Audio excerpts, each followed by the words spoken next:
Broaden করতে করতে এমন এক অবস্থা আপনি করেছেন যে আজকে আমার আব্বার ছবি যখন দেখি আমি, মাথায় সাদা টুপি এবং সাদা সেই দাড়ি, তখন আমার মনে হয় আমার আব্বাকে ছিলেন নাকি রাজাকার।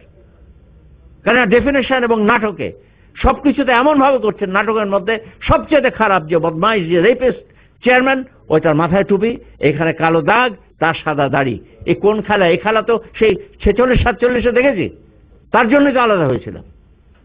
আবার সেই খেলা শুরু হয়েছে।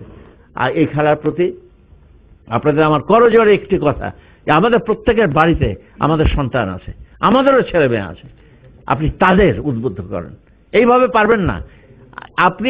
এইখানে যে দূতাবাস যা করে ওদের, কিছু লোক আছে যাদের কোনো ইনকাম নাই, যাদের আপনাদের জিজ্ঞেস করা উচিত আপনার মাস চলে কি করে। আমি তাদের নাম বলতে চাই না, সবাই এই দেশের একেবারে প্রথম সারির বুদ্ধিজীবী। এর মধ্যে 4-5টা আমার ক্লাস ফ্রেন্ড, সব কটা ফেল করা ছাত্র, বুদ্ধিজীবী। তোর লেখাপড়া তো কবে করলি?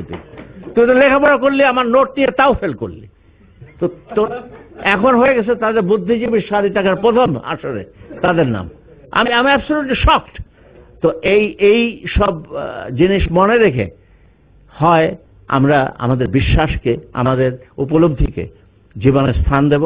কারণ আমার জীবনে যা কিছু শিক্ষা, মাহমুদুর রহমানের জীবনে যা কিছু শিক্ষা, কি হান্নানের জীবনে যা কিছু শিক্ষা, কি সাদেক ভাইয়ের জীবনে যা কিছু শিক্ষা, তার 95% উৎসাহিত হয়েছে আমার ধর্মবোধ থেকে, ওই একটি বই থেকে, আর ওই এক মানুষ যাকে নিয়ে মুসলমান যত ইয়ার্কি করে, মুসলমান যত অপমান করে, এত অপমান আমি হিন্দুকেও করতে দেখতে।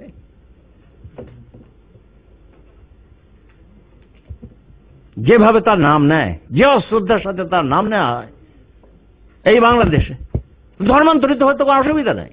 আমার বাসায় তো একটা পোস্টার লাগিয়ে দেবো, এখানে ধর্মান্তরিত হয় মুসলমান হিন্দু যাহারা, তারা পূর্ণ হিন্দু হইবার জন্য 24 ঘন্টা খোলা রয়ে আছে এই বাড়ি। Come touch the Gita and become Hindu. তারপর আপনি বলেন যে আল্লাহ রসুল খারাপ, ইসলাম খারাপ, সব আমি মেনে নেবো।